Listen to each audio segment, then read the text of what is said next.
Welcome to all of you on Grow Strong. Dear students and other fellow listeners, hope that you all are feeling well.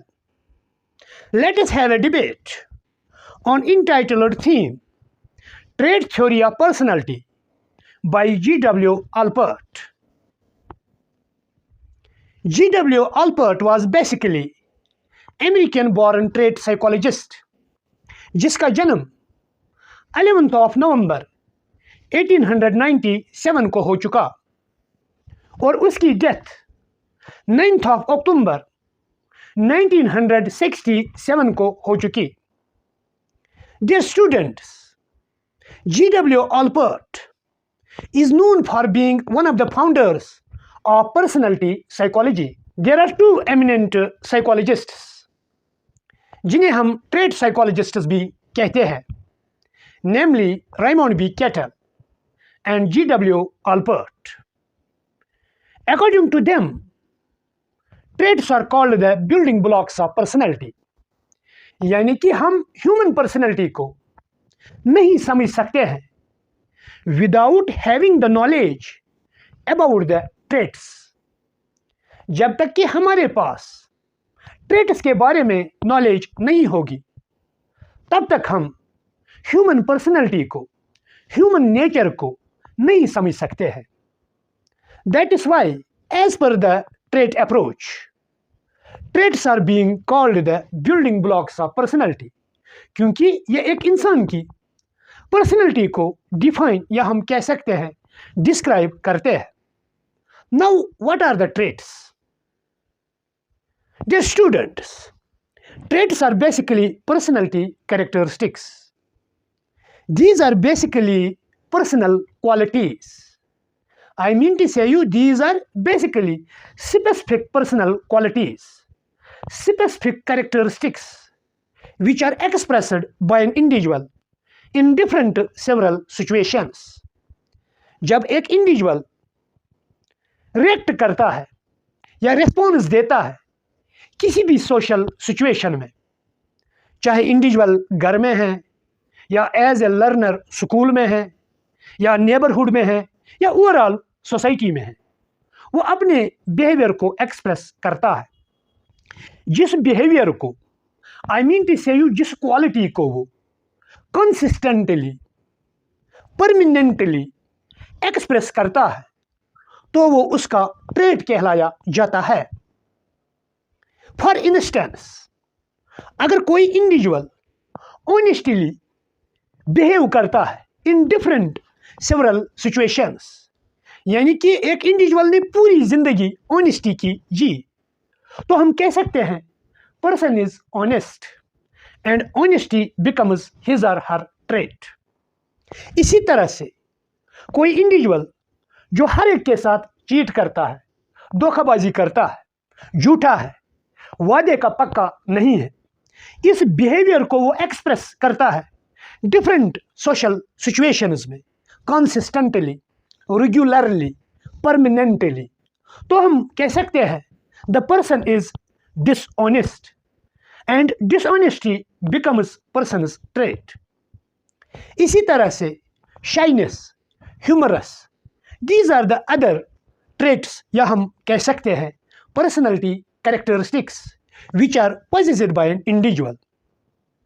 Dear students, कोई individual humerus होता है क्योंकि humerus जो है ये उसका trait है, उसकी फितरत है. हर कोई अपनी फितरत के हिसाब से चलता है as per the trait approach is concern. Trait psychologist का मानना है जो एक इंडिविजुअल होता है वो अपने नेचर के हिसाब से चलता है, आई मीन टू से यू अपनी फितरत के हिसाब से चलता है. जिस किस्म का ट्रेट उसमें पाया जाता है तो उसी प्रकार से वो उस बिहेवियर को एक्सप्रेस करता है. तो हम ये भी कह सकते हैं traits are basically general patterns of the behaviour which are expressed by an individual in various social situations. अगर कोई इंडिविजुअल ह्यूमरस है, खुशी के माहौल में एक्सपेक्ट करेंगे वो ह्यूमरस रहेगा, the person will crack the jokes. वो ह्यूमरस है इसीलिए उसकी फितरत में है जोक क्रैक करना. लेकिन जब गम का माहौल होगा, everybody is sad, everybody is gloomy, everybody is weeping, everybody is dashing the tears, but he is the only person who is cracking the jokes, where everybody is weeping, where everybody is dashing the tears. क्यों ये वहां पर भी मजाक करता है, crack jokes करता है? क्योंकि ह्यूमरस जो है ये उसका ट्रेट है, इसीलिए वो आदत से मजबूर है, वो फितरत से मजबूर है। Traits are basically higher order habits, यानी कि जब एक इंडिविजुअल में कोई बिहेवियर डोमिनेंस दिखाता है तो उसमें हैबिट फॉर्मेशन हो जाती है। जब वो कंटिन्यूअसली उस बिहेवियर को, उस क्वालिटी को कैरी ऑन करता है लाइफ में, तो वो उसका ट्रेट बन जाता है। फॉर इंस्टेंस, इंडिविजुअल स्मोकिंग नहीं करता है, लेकिन उसने पहली बार स्मोकिंग की। We can't say that ये इसका बिहेवियर है, we can't say that ये इसकी आदत है। I mean to say you, इसमें हैबिट फॉर्मेशन स्मोकिंग की है। लेकिन अगर इस इंडिविजुअल ने स्मोकिंग को कैरी ऑन किया, अब ये कंटिन्यूअसली पीता है, जब ये स्मोकिंग इसके बिहेवियर में रूल करेगी, इट मीन्स इंडिविजुअल अब स्मोकिंग के बगैर नहीं रह सकता है, वो चेन स्मोकर बन गया है। वो कंटिन्यूअसली स्मोकिंग को कैरी ऑन करता है, भले ही उसके सेहत पे इफेक्ट्स नेगेटिव क्यों ना होंगे, फिर भी उसे मुश्किल होता है अब स्मोकिंग को छोड़ना। तो हम कह सकते हैं smoking becomes the trait of an person, क्योंकि traits are basically the consistent in one's personality. Dear students, Allport as a trait psychologist, जिसने 4000 वर्ड्स इंग्लिश लैंग्वेज डिक्शनरी में डिस्कवर किए, या हम कह सकते हैं फाइंड आउट किए, and all 4000 words describes the various qualities or traits of an individual. And finally, he has propounded the theory. That theory is known as Allports trait theory of personality, propounded in 1936. कभी कभार question पूछा जाता है, when Allport has given the concept of trait approach, it is exactly 1936. Classification of the traits as per the Allport. Dear students, Allport has classified the traits on the basis of principle of intensity and magnitude. यानी कि अगर हमें trait classification को समझना है through the prism of Allport, we cannot understand it without having the knowledge about principle of intensity and magnitude. Magnitude और intensity के बगैर हम Allport की ट्रेट क्लासिफिकेशन को नहीं समझ सकते हैं। What is principle of magnitude and intensity? Dear students, magnitude simply describes, ये किसी भी शय की, किसी भी चीज़ की साइज को डिस्क्राइब करता है। It defines the size of anything, यानी कि ये चीज़ जो है ये कितना बड़ा है और कितना छोटा है।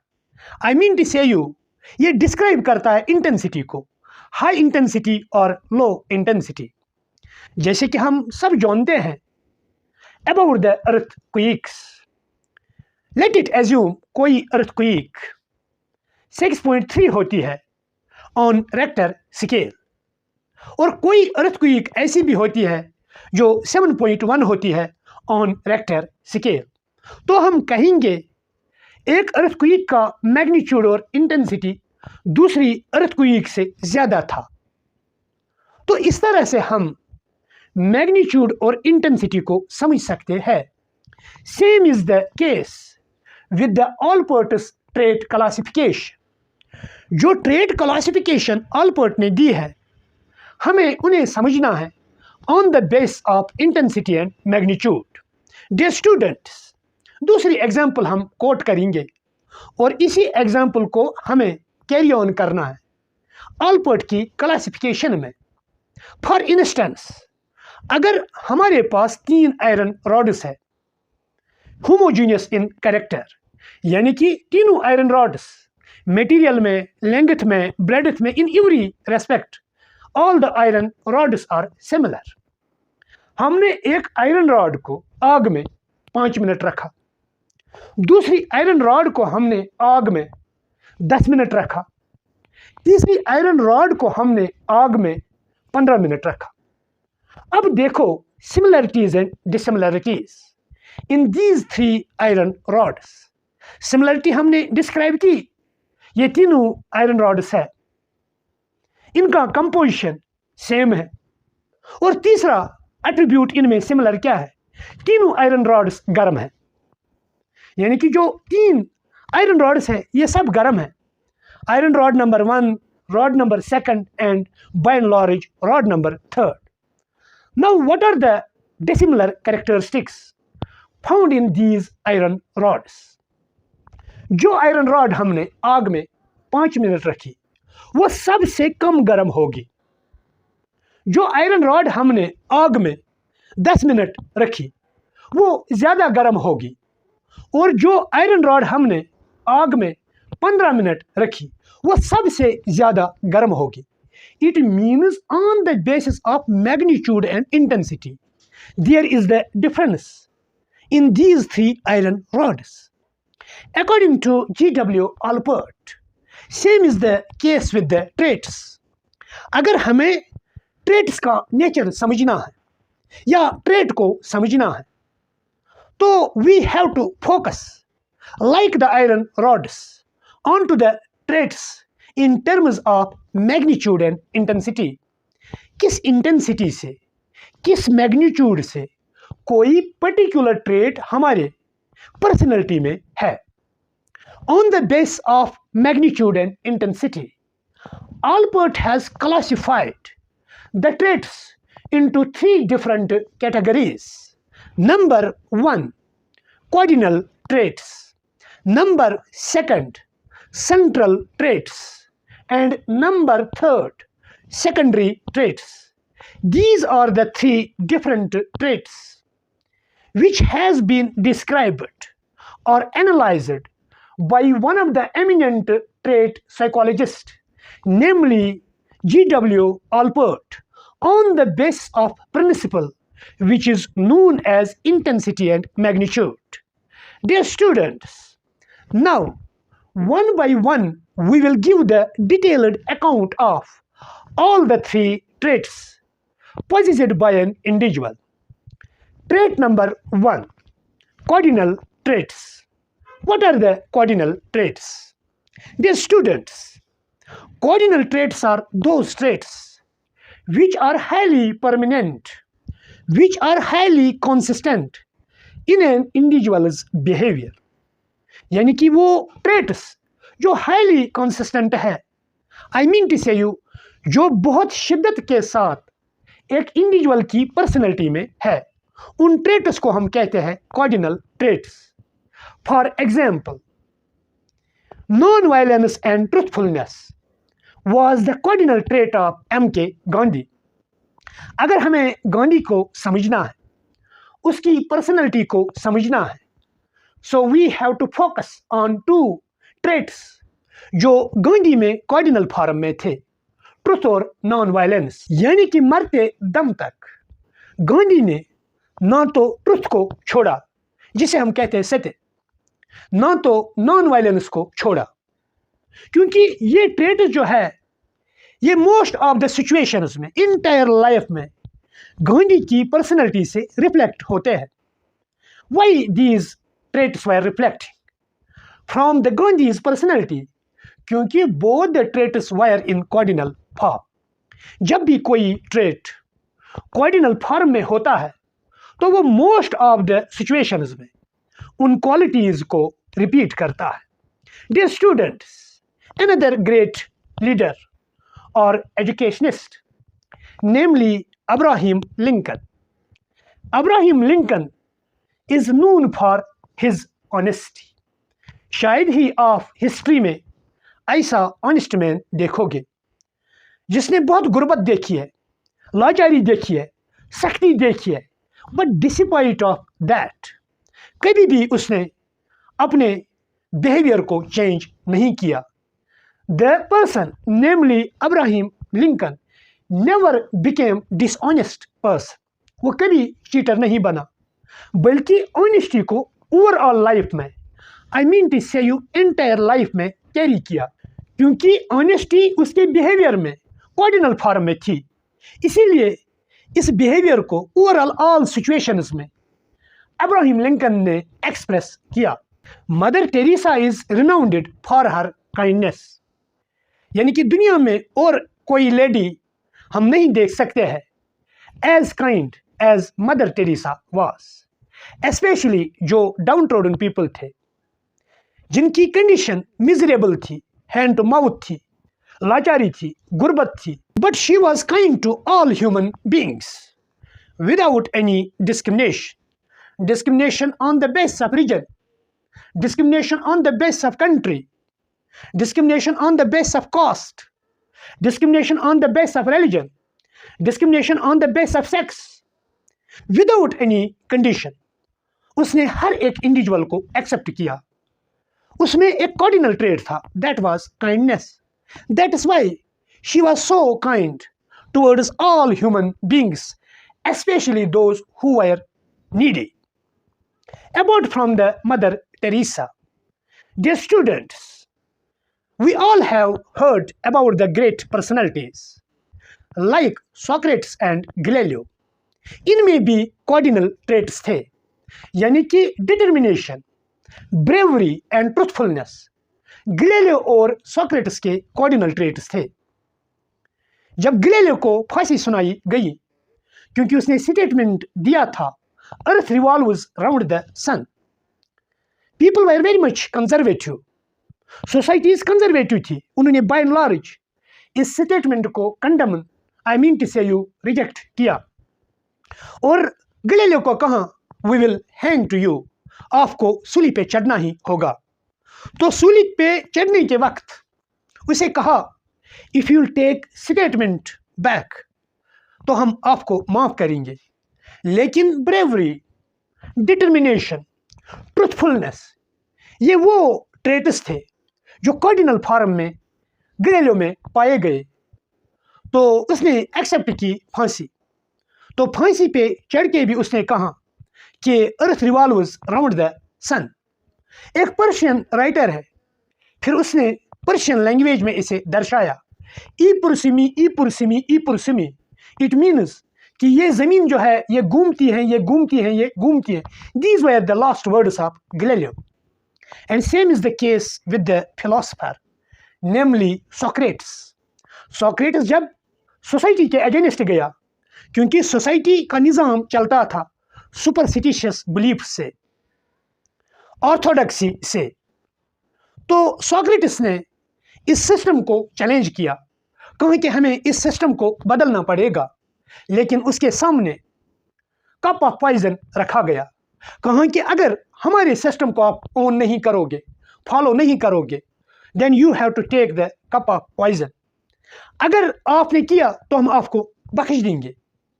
And Socrates was highly determinant, क्योंकि डिटर्मिनेशन, ब्रेवरी एंड ट्रूथफुलनेस ये कार्डिनल फॉर्म में थे उसकी पर्सनैलिटी में।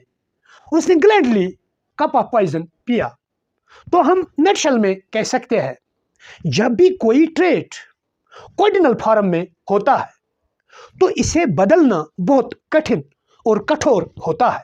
जिन इंडिविजुअल्स में डिटर्मिनेशन, ब्रेवरी कार्डिनल फॉर्म में होता है, वो उस वक्त अपने सर को कटाते हैं लेकिन सर को झुकाते नहीं। कार्डिनल ट्रेट सिर्फ पॉजिटिव फॉर्म में हमारी पर्सनैलिटी में नहीं होते, ये नेगेटिव भी हो सकते हैं। किसी इंडिविजुअल में कोई कार्डिनल ट्रेट नेगेटिव फॉर्म में होता है। बिगेस्ट एग्जांपल है हिटलर। हिटलर में कनिंगनेस, ब्रूटलिटी एंड डिक्टेटरशिप का ट्रेट पाया गया, और ये तीनों ट्रेट जो थे ये कार्डिनल फॉर्म में थे। इसीलिए हॉलोकॉस्ट हिटलर ने किया। Dear students, according to Allport, cardinal traits rare होते हैं एक ह्यूमन पर्सनैलिटी में, यानी कि ये एक या दो होते हैं। And these cardinal traits are called real building blocks of personality. जब हम ऑलपोर्ट के ट्रेट अप्रोच से देखेंगे तो ये कार्डिनल ट्रेट्स जो होते हैं, these are called real building blocks of personality, क्योंकि एक इंडिविजुअल की सक्सेस या failure decided by the cardinal traits. अगर एक इंडिविजुअल लेजी है, यानी कि लेजीनेस उसका कार्डिनल ट्रेट है, तो वो जिंदगी में नाकाम हो जाएगा। इसी तरह से कोई इंडिविजुअल जो है वो बोल्ड है, कॉन्फिडेंट है, उसके बिहेवियर में रेजिलियंस है, तो वो ऑटोमेटिकली वो इंडिविजुअल कामयाब हो जाता है। It means that these cardinal traits basically describes the success और failure. Number second, central traits. Central traits are those traits which are less consistent, less dominant as compared to the cardinal traits. Dear students, ये वो traits है जो उतने dominant नहीं होता है, उतने consistent नहीं होते हैं जितने कि cardinal traits होते हैं। यानी कि जिस शिद्दत से, या हम कह सकते हैं जिस मकदार से हमारी पर्सनैलिटी में कार्डिनल ट्रेट्स होते हैं, उस प्रकार से हमारी पर्सनैलिटी में ये सेंट्रल ट्रेट्स नहीं पाए जाते हैं।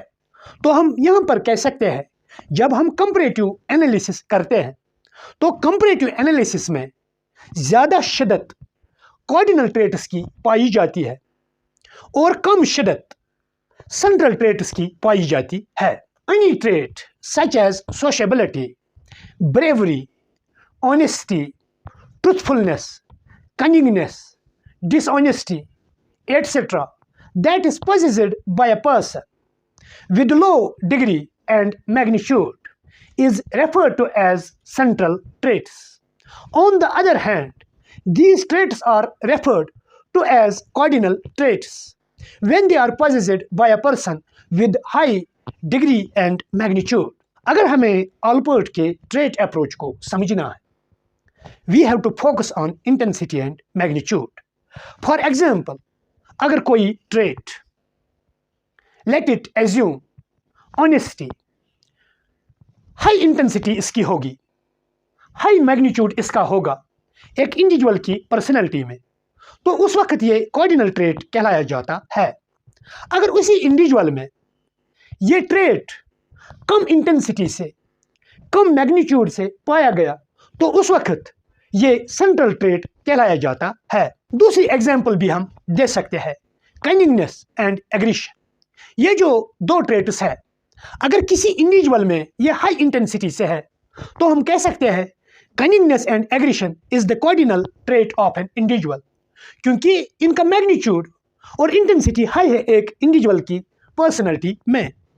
लेकिन अगर यही दो ट्रेट्स, चाहे कनिंगनेस या एग्रेशन, लो इंटेंसिटी से होंगे, लो मैग्नीट्यूड से पाए गए as compare to the cardinal traits, तो हम कह सकते हैं उस वक्त एग्रेशन और कनिंगनेस सेंट्रल ट्रेट कहलाया जाता है। इस तरह से हम सेंट्रल ट्रेट्स को समझ सकते हैं। नटशेल में हम कह सकते हैं central traits are those traits which are less consistent, less permanent, or less dominant in an individual's behavior as compared to the cardinal traits. Number third, secondary traits. Dear student, secondary traits are those traits which are least dominant and least consistent as compared to the both cardinal traits and central traits. यानी कि ये वो traits है जो least dominant होते हैं, least consistent होते हैं as compare to both cardinal traits and central traits. इसीलिए इन्हें सेकेंडरी ट्रेट्स कहा जाता है। According to the Allport, secondary traits are not called the real building blocks of personality. अगर हमें पर्सनैलिटी को समझना है, we have to look through the prism of cardinal traits, then central traits. और जो secondary traits होते हैं, ये real building blocks of personality नहीं होते हैं। For instance, cooperation, honesty, impatience, cleanliness, food habits, etc. These are called the secondary traits. या हम कब इन ट्रेट्स को कह सकते हैं सेकेंडरी ट्रेट्स? जैसे कि हमने ऑलरेडी एग्जाम्पल्स कैरी किए हैं from cardinal trait to the central trait. अब हम सेंट्रल ट्रेट से लेके सेकेंडरी ट्रेट तक जाएंगे। Dear students, honesty as a cardinal trait, जब ये हाईएस्ट मैग्नीट्यूड एंड इंटेंसिटी में हमारी पर्सनैलिटी में पाया जाता है तो इसे कार्डिनल ट्रेट कहते हैं। और यही ऑनेस्टी जब एक इंडिविजुअल की पर्सनैलिटी में लो इंटेंसिटी में या लो मैग्नीट्यूड में पाया जाता है as compare to the cardinal trait, तो उस वक्त ये सेंट्रल ट्रेट बन जाता है। और यही ऑनेस्टी अगर ये लीस्ट इंटेंसिटी से, लीस्ट मैग्नीट्यूड से हमारी पर्सनैलिटी में पाया जाता है या एक इंडिविजुअल की पर्सनैलिटी में पाया जाता है as compare to both cardinal and central traits, तो उस वक्त ये सेकेंडरी ट्रेट बन जाता है। नटशल में हम कह सकते हैं secondary traits are those traits which are least dominant, which are least consistent in an individual's behavior। ये उतने डोमिनेंट हमारी पर्सनैलिटी में नहीं होते हैं, इनकी उतनी सिग्निफिकेंस और इम्पोर्टेंस नहीं होती है जितनी कि कार्डिनल ट्रेट्स की होती है या सेंट्रल ट्रेट्स की होती है। This was all about the today's lecture. Dear students, in next lecture we will focus on major concepts of trait approach given by G.W. Allport. Apart from that, we have to also discuss educational implications of trait theory of personality propounded by personality psychologist, namely G.W. Allport. If you really enjoyed my lecture, kindly like, share and subscribe the channel. Thank you and grow strong.